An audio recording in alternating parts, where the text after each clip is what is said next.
Today on Locked On Horned Frogs, we're going to talk about a tight end that could be an X factor for the TCU offense this season. And yes, we will get to baseball. Trey Richardson with a career day. The Frogs are moving on to the regional final to most likely play Arkansas.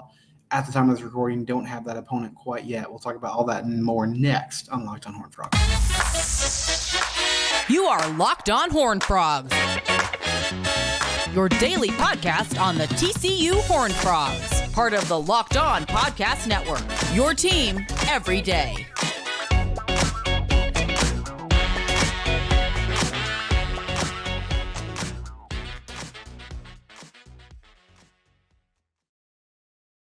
That's right. It is your team every day. I'm your host, Steven Simcox. You can subscribe to our YouTube channel, Locked On Horned Frogs. You can also find us wherever it is you get your podcast in its audio form.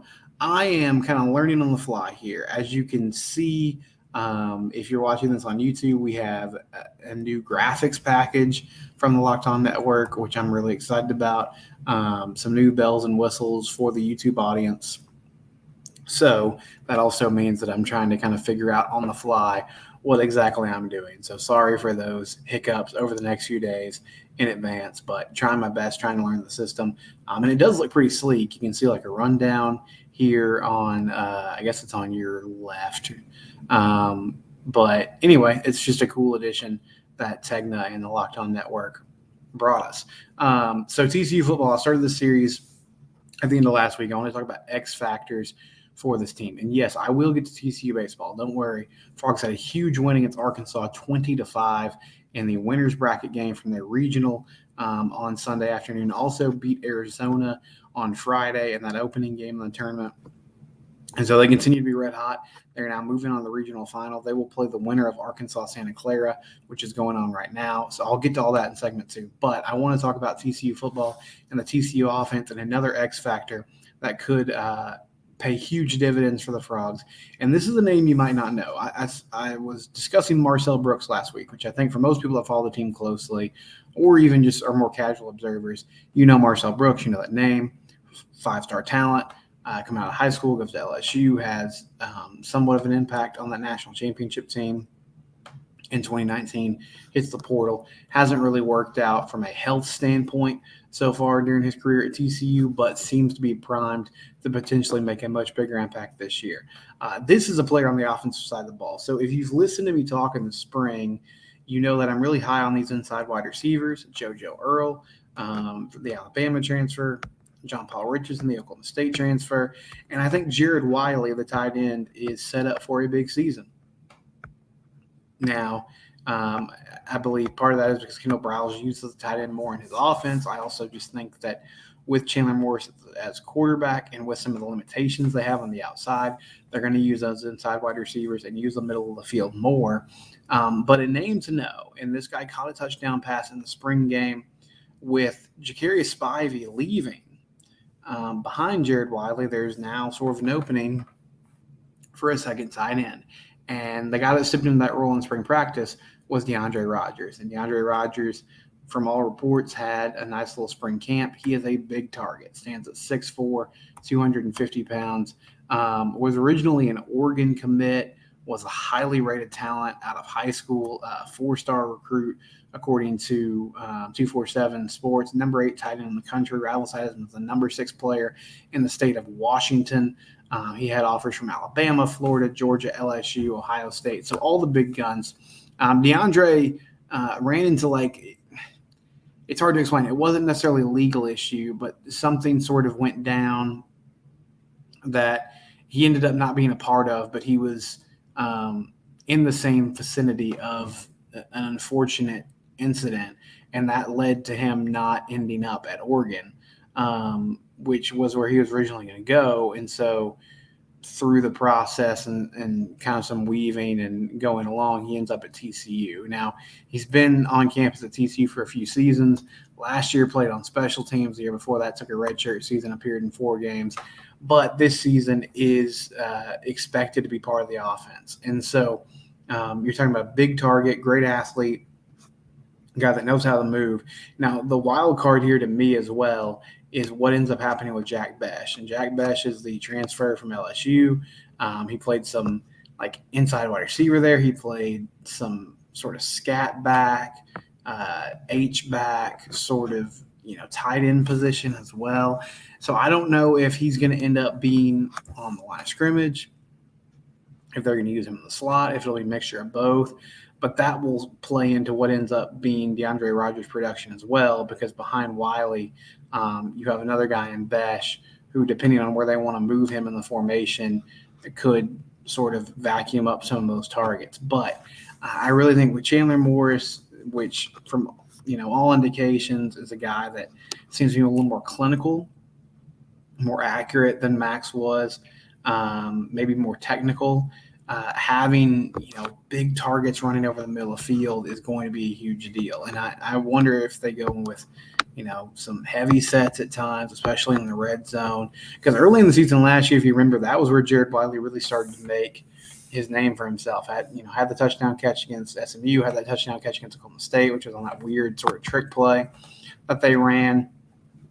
And then as the year went on, he became more of a factor just in the normal process of the game. And he was constantly a guy that I wish they would have used more.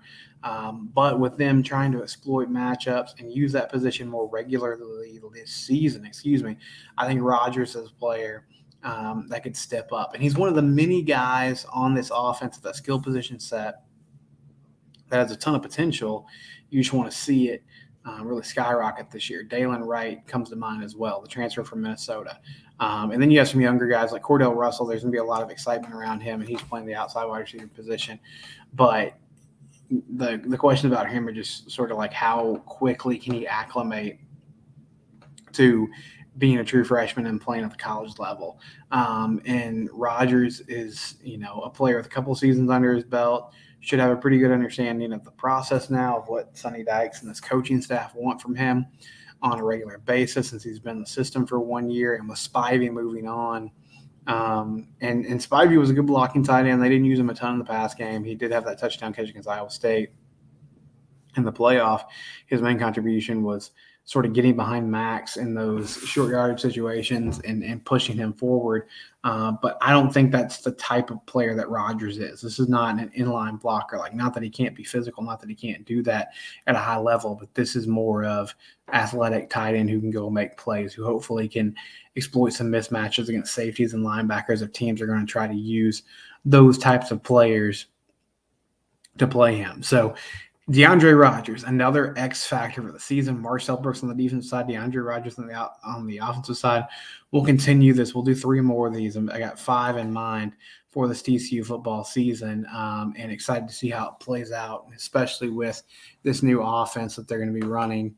Not going to be like world-changingly different than what they did last year, but some new concepts will be intriguing to see sort of how that plays out. I want to talk about TCU baseball in a minute. I know that's an exciting topic right now. I did want to mention FanDuel, though, one of our sponsors, FanDuel.com/lockedon. You can go there today and you can start betting on, NBA games, NBA finals going on. Miami's had that series up at 1. You can bet on the money line. You can do prop bets, all sorts of options at FanDuel. They also have a safe, secure, and easy to use app. FanDuel Sportsbook. Again, that's FanDuel.com/lockedon, or you can go to the app. They are a proud sponsor of the Locked On Network.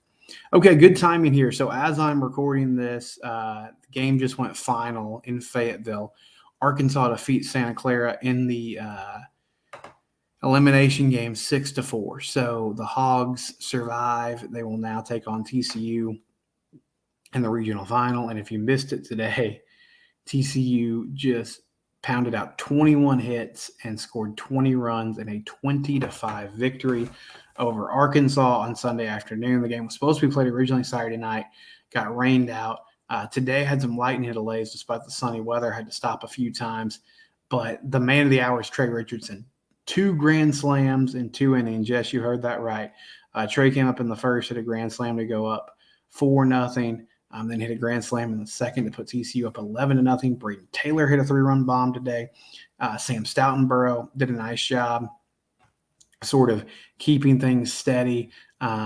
Went 6 innings, ended up giving up 4 earned runs, 5 runs total, but did his job and, gave up a leadoff home run at the beginning of that game and then settled in.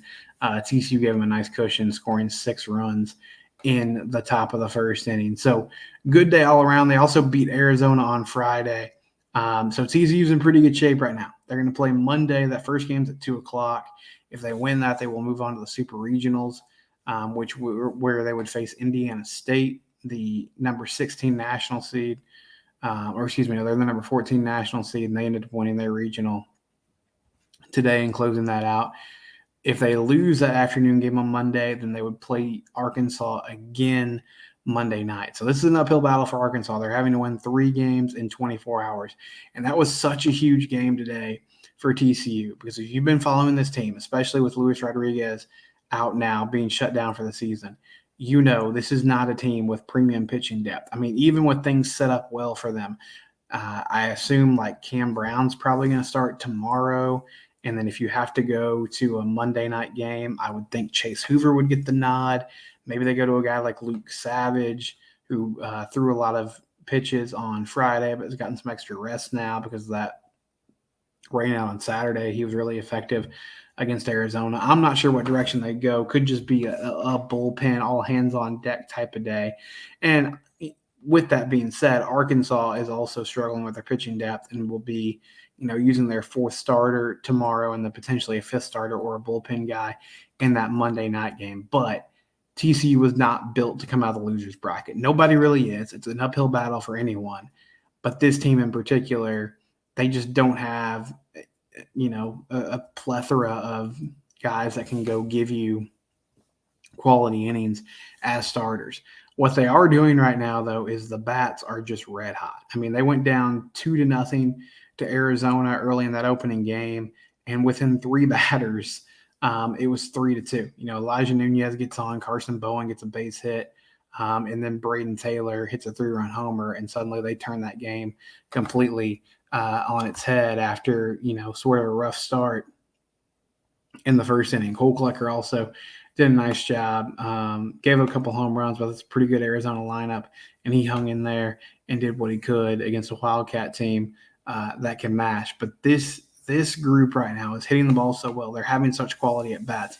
In that first inning, so Elijah Nunez bounces out to third, like on 3 or 4 pitches, and then Carson Bowen comes up, and he's down 0-2 in the count, and he's just able to foul some pitches off, take some. He ends up working a walk. Then the next batter up was Braden Taylor. He gets a single. Cole Fontenelle gets hit on the foot by a pitch, and so now the bases are loaded with 1 out. And first pitch, Trey Richardson takes a fastball in the outside corner and goes opposite field and takes it out of the house. And then he did it again in the second at bat, another opposite field home run, another grand slam to give TCU an 11-1 lead. Just all around a fantastic outing, fantastic game for TCU baseball. And this team continues to play at a high level. Now, you want to win that afternoon game tomorrow, because I talked about the pitching depth issues, but the other factor is this Arkansas fan base is really rabid. That's a great atmosphere at Baum Walker. And I don't want this to come down to a winner-take-all Monday night game where that crowd's going to be what I imagine will be in a complete frenzy. You need to take care of business when you can. And so TCU, they've done it so far, but as Kirk Sarlou said in the press conference after the game today, they haven't won anything. I hope there's no complacency, but man, they're seeing the ball so well right now. They're just hitting everything, playing at a high level, playing good defense. Trey Richardson had a great play on defense today as well. Just getting it done every which way you can. They're getting quality at bats from everyone. Curtis Byrne is suddenly red hot. I talked about Jacob Sailors earlier this week. Elijah Nunez is been fantastic. And that was Hagen Smith they were facing today for Arkansas. He was one of the better pitchers in the SEC. I think he came in with a 2.69 ERA on the season. Like, this was not some just random arm that they threw out there.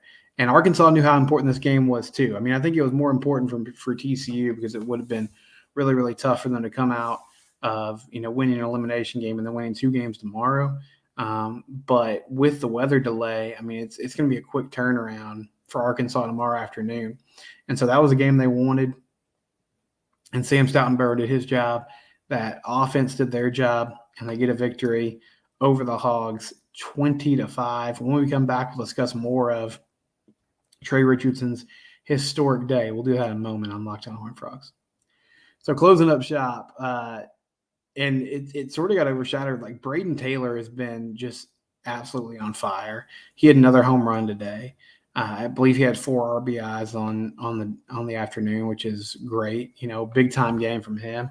He's been locked in for weeks. But the man that stole the show was Trey Richardson. And as I said earlier, hit 2 grand slams in 2 innings.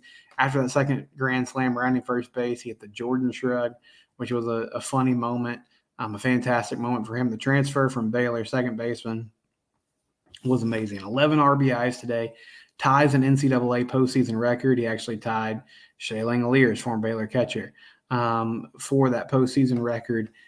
Got a single in the 9th inning to get that 11th RBI.